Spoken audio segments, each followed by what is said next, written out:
un pays classé parmi les plus pauvres du monde, avance pourtant aujourd'hui plus vite que certains géants africains mieux dotés. Deux chiffres se répondent brutalement. Des décennies d'immobilisme, puis 3 années d'accélération que presque aucun observateur n'avait sérieusement anticipé. Que signifie, pour vous qui suivez le Burkina Faso de loin, le fait qu'Ibrahim Traoré ait transformé cette indignation diffuse en une mécanique mesurable plutôt qu'en un simple slogan de souveraineté rassurant? Ce court intervalle montre qu'un point de départ assumé peut fissurer l'ordre établi et rouvrir une fenêtre historique que l'on croyait définitivement fermée.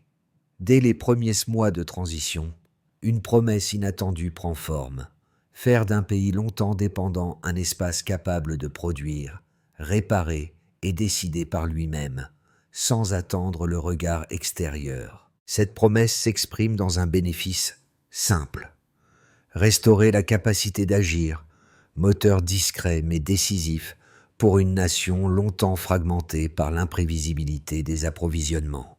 Dans cette logique nouvelle, chaque chantier lancé devient un test grandeur nature, car la marge d'erreur reste étroite.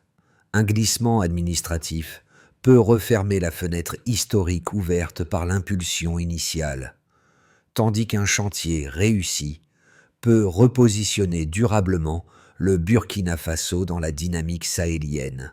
Le risque ne réside donc plus seulement dans la faible vitesse d'exécution, mais dans l'immobilisme lui-même, cette inertie qui a longtemps figé les décisions et dilué les priorités. À mesure que les infrastructures se déploient, les attentes se transforment et un paradoxe s'impose. Plus l'État agit rapidement, plus la population doit retrouver une place active dans la mécanique collective. C'est à ce niveau précis que se concentrent les stakes: tenir le rythme, éviter les ruptures et convertir chaque avancée en stabilité concrète. Le premier reveal clarifie enfin la question suspendue depuis l'ouverture. Ce basculement n'est pas né d'un hasard politique, mais d'une mécanique volontaire que Ibrahim Traoré a alignée autour de 5 besoins vitaux. Et ce reveal repose sur un fait vérifiable. Plus de 300 000 habitants ont vu leur quotidien évoluer grâce à l'électricité, à l'eau et aux infrastructures locales déjà opérationnelles. À ce stade, la transition ne peut plus être lue comme une simple réponse conjoncturelle à une crise persistante. Elle s'enracine dans une situation où le Burkina Faso se trouvait acculé, dépendant de bailleurs extérieurs pour l'énergie, les importations alimentaires, les soins essentiels et même une partie de son financement courant. Chaque secteur fonctionnait sur un fil fragile. Une rupture d'approvisionnement suffisait à désorganiser une région entière, révélant une vulnérabilité qui s'était accumulée au fil des décennies.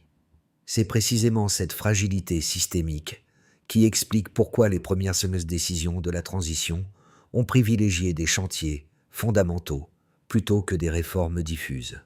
Dans cette logique, agriculture, énergie, santé, logement et finances ne sont plus traités comme des domaines indépendants, mais comme une chaîne unique. L'objectif devient alors de reprendre les leviers essentiels, produire localement ce qui était auparavant importé et relier les chantiers entre eux pour réduire la dépendance structurelle. Les premiers projets, usines Red Gold, électricité Yellen, barrages, routes structurantes, finances territorialisées, émergent ainsi non comme une suite de gestes dispersés, mais comme une architecture cohérente visant à reconstruire l'autonomie par étages successifs. Ce repositionnement transforme également la perception interne. La population cesse de voir l'État comme un gestionnaire lointain et commence à l'observer comme un acteur opérationnel capable de livrer des résultats mesurables. Dans ce contexte, la souveraineté n'apparaît plus comme un discours, mais comme un enchaînement d'effets cumulés. Et c'est cette lisibilité nouvelle, cause, effet, réajustement, qui prépare la bascule analysée dans les parties suivantes. Pour comprendre comment la dynamique s'enracine réellement, il faut suivre ceux qui incarnent les premiers effets concrets des projets lancés sous l'impulsion initiale d'Ibrahim Traoré. Ces trajectoires individuelles montrent que la transformation ne commence pas dans les bilans officiels, mais dans les gestes ordinaires de celles et ceux qui travaillent, produisent ou enseignent au quotidien. Le premier micro-cas vient de Kouougou, où Mariam, ouvrière à la Red Gold Factory, décrit un renversement silencieux. Ses récoltes de tomates, autrefois abandonnées faute d'acheteurs ou de circuits de transport fiables, trouvent désormais une valeur stable dans une chaîne de transformation entièrement locale. Son revenu ne fluctue plus au rythme des pertes saisonnières, et chaque lot estampillé « Made in Burkina Faso » devient pour elle la preuve tangible que son effort prend enfin sens dans une mécanique plus large. Le second cas apparaît dans un village électrifié par le programme Yellen. Un instituteur raconte comment les cours du soir, interrompus pendant des années, ont repris dès les premières semaines d'éclairage solaire. Les enfants arrivent plus tôt, attirés par l'idée d'apprendre dans un espace qu'ils considèrent maintenant comme leur lumière. Selon lui, le changement est moins technique que psychologique. L'électricité crée un cadre où avancer par soi-même redevient possible. Ces deux récits, modestes mais révélateurs, convergent vers un même constat. Lorsqu'une infrastructure fonctionne, elle modifie non seulement l'usage, mais aussi la confiance collective qui conditionne la suite. La confiance active tout. Le déclencheur apparaît d'abord dans un paradoxe simple.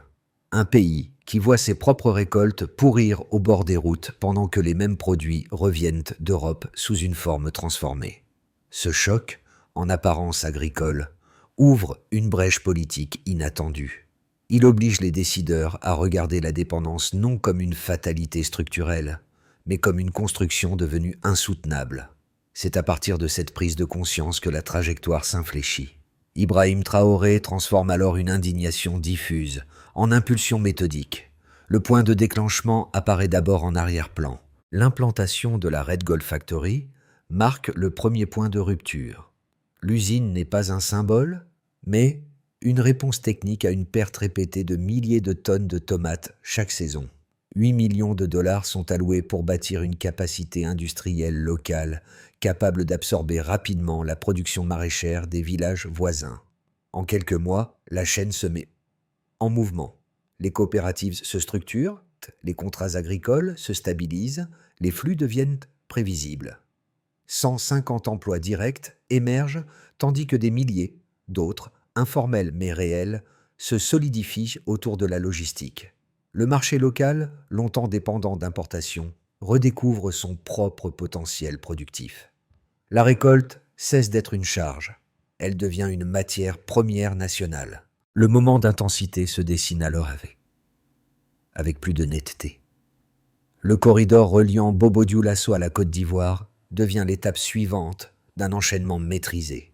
120 millions de dollars sont engagés pour renforcer une route stratégique et réduire les coûts logistiques. Chaque kilomètre pavé accélère les échanges et prolonge la valeur créée par l'usine. Les camions circulent plus vite. Les produits arrivent frais. Les coopératives élargissent leur rayon d'action. Cette infrastructure, en apparence routière, transforme le rythme économique du pays. Dans le même moment, l'énergie solaire du programme Yellen modifie la temporalité quotidienne dans 150 villages. 300 000 personnes accèdent à une électricité stable, permettant aux hôpitaux de fonctionner la nuit et aux écoles d'adopter un double horaire. La lumière devient un outil. Elle étire les heures productives et installe de nouvelles habitudes. Les effets en cascade commencent ensuite à se déployer silencieusement. Le barrage Ziga 2 et la Birkenbank scellent la séquence. 40 millions de mètres cubes de seaux sont stockés pour irriguer, hydrater, stabiliser. 100 000 habitants bénéficient d'une distribution régulière. Les cultures vivrières deviennent moins vulnérables aux saisons sèches. La banque, elle, ouvre 67 agences et rapatrie plus de 60% des dépôts autrefois conservés à l'étranger. 15 000 microcrédits circulent vers les coopératives. Les flux d'épargne restent dans le pays. L'économie tourne enfin sur une boucle interne. À ce stade, la chaîne complète s'assemble. Produire, transformer, transporter, éclairer, financer. Chaque maillon renforce le suivant. La dynamique cesse d'être conjoncturelle. Elle devient structurelle. La bascule apparaît clairement lorsqu'on compare le point de départ à la situation actuelle. Avant 2022, moins de 15% des localités burkinabées disposaient d'un accès permanent à l'électricité, alors qu'aujourd'hui ce taux dépasse 48%, une progression alimentée par l'expansion méthodique du programme ILN. Cette montée reflète un changement structurel, car elle transforme la sécurité énergétique des zones rurales et étend les capacités productives de nombreux villages. Le premier indicateur essentiel porte donc sur l'électricité. Dans les zones autrefois alimentées de manière intermittente, l'accès continu modifie la durée utile du temps quotidien. Les écoles salades fonctionnent à double horaire. Les ateliers prolongent leurs activités. Les dispensaires cessent d'improviser des solutions lumineuses précaires. Cette augmentation crée un socle productif. Elle soutient une économie dont les heures actives ne sont plus indexées sur le soleil. Elle stabilise des services essentiels qui ne pouvaient auparavant fonctionner que par à-coups. Elle ouvre un espace où la planification redevient possible. Le deuxième indicateur concerne l'eau, ressource critique dans la ceinture sahélienne. Le barrage Ziga 2, conçu pour parer aux pénuries cycliques, stocke plus de 40 millions de mètres d'eau utilisables, apportant une marge hydrique prévisible même durant les saisons sèches. Ce volume permet d'irriguer des centaines d'hectares agricoles, réduisant la vulnérabilité des cultures vivrières face aux aléas climatiques. Il fournit aussi une régularité d'approvisionnement à environ 600 000 habitants, renforçant l'hygiène, la santé et la sécurité alimentaire. L'eau devient ainsi une variable maîtrisable. Elle cesse d'être une menace permanente pour la production. Elle étend les possibilités agricoles au-delà du cycle pluvial. Elle protège les zones rurales contre les ruptures saisonnières. Le troisième indicateur touche la finance, domaine moins visible, mais déterminant dans la stratégie portée en toile de fond par Ibrahim Traoré. Jusqu'en 2022, près de 80% des dépôts nationaux dormaient dans des banques étrangères, échappant au circuit économique interne. Aujourd'hui, plus de 60% de ces fonds sont rapatriés grâce au réseau élargi de la Birkenbank, qui dispose désormais de 67 agences et diffuse 15 000 microcrédits dans les villages, les coopératives et les petites entreprises.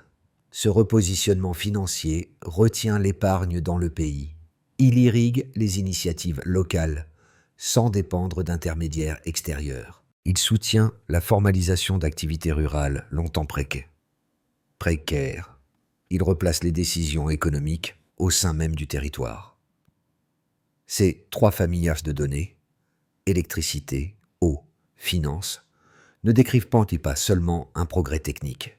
Elles révèlent un changement de structure où chaque amélioration prépare la suivante.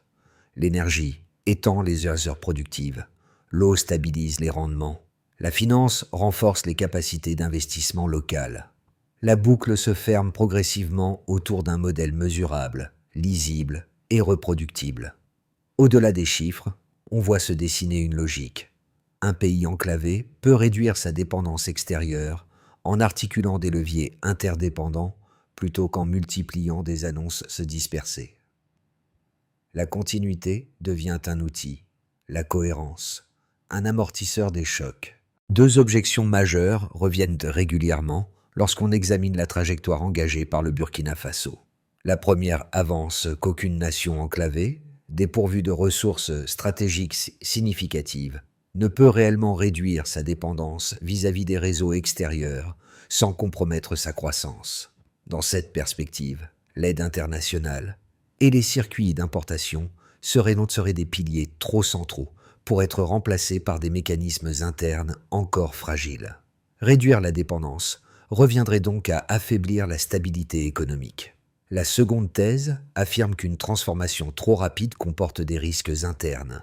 Elle pourrait déstabiliser les campagnes, perturber les chaînes d'approvisionnement ou créer un déséquilibre entre zones modernisées et territoires encore isolés. Selon cette critique, un changement mené avec trop d'intensité risquerait de générer une surcharge administrative et un épuisement des ressources humaines locales. Ces deux arguments méritent d'être pris au sérieux. Mais lorsqu'on les confronte aux données réelles, une image différente apparaît. La réduction de moitié de l'aide extérieure depuis 2022 n'a pas entraîné de contraction économique mesurable. Au contraire, les recettes agricoles ont doublé grâce à la stabilisation de la production locale et à la transformation assurée par la Red Gold Factory, confirmant qu'un flux interne peut remplacer un flux importé lorsqu'il est correctement structuré. Cette dynamique contredit directement l'idée selon laquelle l'autonomie affaiblirait la croissance. La seconde critique s'effrite également lorsqu'on observe les secteurs clés. Les écoles rouvrent et fonctionnent à double horaire. Les routes fluidifient les échanges et l'accès régulier à l'eau se stabilise pour des centaines de milliers d'habitants. Ces évolutions, issues d'infrastructures locales, témoignent d'une consolidation plutôt que d'un déséquilibre. Elles montrent que la surcharge administrative redoutée n'a pas eu lieu, précisément parce que les projets sont conçus pour s'emboîter plutôt que pour s'accumuler. La force du modèle réside donc moins dans son ambition que dans la méthode qu'il applique. Produire, connecter, mesurer, corriger. Un protocole vérifiable qui permet à la trajectoire actuelle de se confronter aux critiques sans se déliter, et qui explique pourquoi la stratégie portée par Ibrahim Traoré conserve sa cohérence. La cohérence bascule ici. Elle se lie dans un enchaînement où chaque infrastructure active la suivante, sans ajout politique visible. Le fonctionnement interne prend le pas sur la décision initiale, et la souveraineté cesse d'être un objectif pour devenir un mécanisme auto-entretenu. Dans cette dynamique, le rôle d'Ibrahim Traoré change subtilement. Au départ, il impulse. À ce stade, il oriente seulement, parce que le système avance déjà par sa propre inertie. Les techniciens locaux, formés sur les premiers chantiers, conduisent désormais les extensions d'énergie et d'eau sans attendre des experts extérieurs. La compétence se diffuse. La méthode se stabilise. Dans les villages électrifiés, les écoles nocturnes ne rouvrent plus grâce à une directive venue du sommet, mais par habitude collective. La lumière modifie la temporalité. Elle crée une routine productive qui s'installe sans effort supplémentaire. Le même phénomène s'observe dans la finance locale. Les microcrédits, d'abord distribués avec prudence, circulent maintenant comme un réflexe économique. Les coopératives investissent rapidement. Les petites entreprises émergent sans dépendre d'un cadre externe. À ce moment précis, la question change. Il ne s'agit plus de savoir si le modèle fonctionne, mais jusqu'où il peut s'étendre sans perdre sa cohérence. Les effets visibles du modèle ne se lisent plus uniquement dans les bilans ou les inaugurations officielles. Ils se déploient dans 4 sphères distinctes: les ménages, l'échelle nationale, les nourriciers du pays et le cadre régional, formant un ensemble cohérent qui éclaire la portée réelle du midpoint révélé précédemment. Dans la sphère des ménages, dans les zones rurales électrifiées, la gestion quotidienne du temps change profondément. Les familles, autrefois limitées par le cycle solaire, disposent de plusieurs heures utiles supplémentaires chaque soir. Les enfants étudient sous des lampes solaires locales, tandis que les femmes prolongent leurs activités artisanales à un coût énergétique réduit. Cette extension temporelle stabilise le rythme domestique, diminue les dépenses liées au kérosène et réduit les risques sanitaires associés à l'éclairage précaire. Dans l'ensemble national, les infrastructures créaient une cohérence opérationnelle inédite. La route entre Bobo-Dioulasso et la Côte d'Ivoire fluidifie les échanges et réduit les coûts logistiques de la production transformée. Les hôpitaux cessent d'improviser des systèmes lumineux de fortune, appuyés par l'énergie du programme Yellen, qui permet un fonctionnement nocturne fiable. Les écoles adoptent un double horaire, et la Birkenbank maintient désormais les capitaux dans le pays, offrant à l'État une capacité de planification à moyen terme, qu'ils n'avaient plus depuis longtemps. Du côté de ceux qui nourrissent le pays, les agriculteurs, les coopératives et les petites entreprises ressentent directement la dynamique enclenchée plus tôt. La Red Gold Factory achète la production sur place, supprimant la volatilité qui faisait s'effondrer les prix lors des surplus saisonniers. Les coopératives, soutenues par des microcrédits mieux distribués, investissent dans du matériel et structurent leurs filières. Le barrage Ziga 2 sécurise les saisons sèches, améliore les rendements et réduit la vulnérabilité des cultures vivrières. Pour ce groupe, la souveraineté cesse d'être conceptuelle. Elle se matérialise dans chaque récolte vendue localement.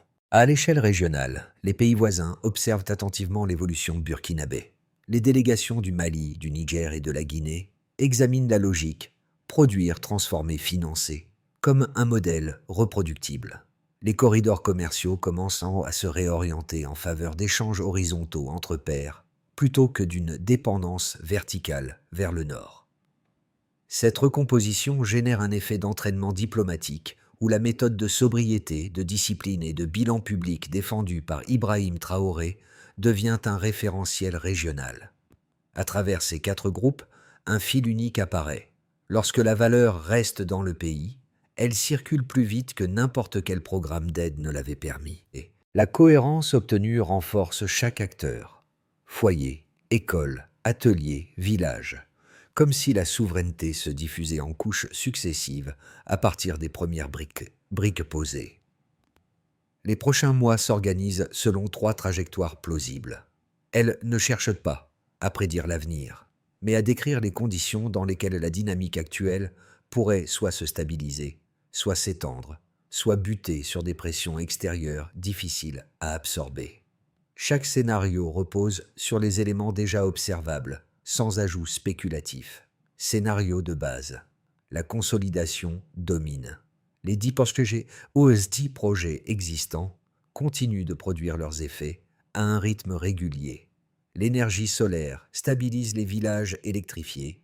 Le barrage Ziga 2 sécurise l'eau et la Burkenbank maintient les capitaux sur le territoire. La croissance gravite autour de 5%, soutenue par la production locale qui conserve une marge d'expansion. Dans ce cadre, l'État poursuit la méthode de sobriété administrative et de discipline budgétaire qui caractérise depuis le départ l'approche défendue par Ibrahim Traoré. La dynamique reste exigeante, mais le socle demeure solide. Scénario optimiste. L'expansion régionale prend de l'ampleur. Le Mali, le Niger et la Guinée renforcent leur coopération avec le Burkina Faso, attirés par la logique produire, transformer, financer. Un corridor sahélien se structure progressivement, réduisant la dépendance aux ports extérieurs et accélérant la circulation des biens. La production agricole bondit grâce à des débouchés mieux coordonnés. Les investissements locaux s'intensifient et la pauvreté reflue. La souveraineté devient non pas une revendication, mais un argument diplomatique. La cohérence interne se transforme en levier d'influence. Scénario pessimiste. Les pressions extérieures se durcissent. Les marchés se contractent, les exportations ralentissent et l'inflation remonte. La croissance glisse vers 2%, mais les infrastructures d'eau et d'énergie amortissent partiellement le choc. La résilience interne protège le pays du pire, même dans un environnement défavorable, parce que les chaînes locales, production, transformation, transport, financement, fonctionnent désormais sans dépendance totale à l'extérieur. La méthode continue de tenir, mais le rythme s'essouffle. Ces 3 voies révèlent une constante. La souveraineté n'est jamais un pari, mais une discipline quotidienne. La bonne lecture n'est donc pas « que va-t-il arriver ?», mais « dans quelles conditions la cohérence peut-elle se maintenir ?» C'est l'outil d'analyse le plus sûr pour les mois à venir. La transformation du pays apparaît désormais dans la posture quotidienne de celles et ceux qui vivent au contact direct des infrastructures nouvelles. Elle n'a rien d'euphorique. Elle se lit dans la façon dont chaque groupe ajuste ses priorités, ses gestes et son rapport au progrès. 3 cercles se distinguent nettement. Les individus, les communautés et la diaspora. Individus, enseignants, techniciens, agriculteurs, décrivent un regain de confiance discret mais tangible. Ils constatent que leurs efforts produisent enfin un effet réel. Une classe éclairée, un atelier stabilisé, un impôt payé qui s'accompagne d'un service concret. Ce rapport direct entre contribution et résultat modifie leur rapport à l'État. Il crée une responsabilité partagée qui s'installe au rythme des projets livrés. Communauté. Les villages réorientent leurs priorités dès que l'énergie, l'eau ou la finance deviennent régulières. Les cours du soir réapparaissent, les coopératives planifient, les projets d'entretien collectif se multiplient. La souveraineté cesse d'être un mot chargé de symbolisme. Elle devient un outil que l'on utilise pour décider, réparer, organiser. Les dynamiques locales se renforcent précisément parce que les infrastructures sont maîtrisées depuis le terrain. Diaspora. Les Burkinabés de l'extérieur observent, soutiennent et réinvestissent symboliquement. Ils financent du matériel, aident des projets familiaux, contribuent à des coopératives. Sans forcément revenir, ils renouent avec l'idée d'un pays qui peut tenir debout par sa propre cohérence. Cette confiance externe agit comme un miroir. Elle valide l'élan interne sans l'idéaliser. À travers ces trois cercles, une idée se précise. La méthode défendue par Ibrahim Traoré produit ses effets lorsque chacun retrouve une place active dans le mouvement. L'engagement individuel devient alors une extension naturelle des transformations observées. La méthode défendue depuis le début acquiert une lisibilité particulière lorsqu'elle est traduite en étapes reproductibles. Elle ne repose pas sur des annonces spectaculaires, mais sur une série de gestes précis, répétés avec constance et mesurés dans le temps. 5 mouvements structurent ainsi la trajectoire actuelle et permettent d'en évaluer la solidité. 1. Identifier les besoins vitaux. Chaque chantier doit cibler un domaine essentiel: énergie, eau, santé, éducation ou finance, sans dispersion. Cette règle limite les dérives administratives et concentre les ressources là où elles produisent un effet direct. L'impact se mesure dans la continuité des services, non dans la taille des projets. 2. Former localement. Les compétences doivent être nationales pour éviter les dépendances extérieures. Les techniciens formés sur les premiers chantiers conduisent aujourd'hui les extensions énergétiques et hydriques. La mesure se lie dans la stabilité opérationnelle. Moins d'interruptions, moins de pannes critiques, plus d'autonomie technique. 3. Relier les chantiers. La lumière soutient la production, l'eau renforce la santé, la finance débloque les routes. Aucun maillon ne doit rester isolé. La cohérence se mesure dans la manière dont une infrastructure active la suivante sans intervention supplémentaire. 4. Mesurer et corriger. Les bilans publics servent de boussole. Ils révèlent les blocages, réorientent les ressources et entretiennent contre la confiance. Ce cycle preuve-ajustement constitue le cœur de la méthode portée discrètement par Ibrahim Traoré. Phase 5. Étendre par l'exemple. Le pays ne cherche pas à imposer un modèle, mais à le faire fonctionner. Les voisins observent, testent, adaptent. L'efficacité se mesure dans la capacité du système à être reproduit sans perdre sa cohérence. Ainsi se dessine une trajectoire où la souveraineté progresse par usage, non par proclamation.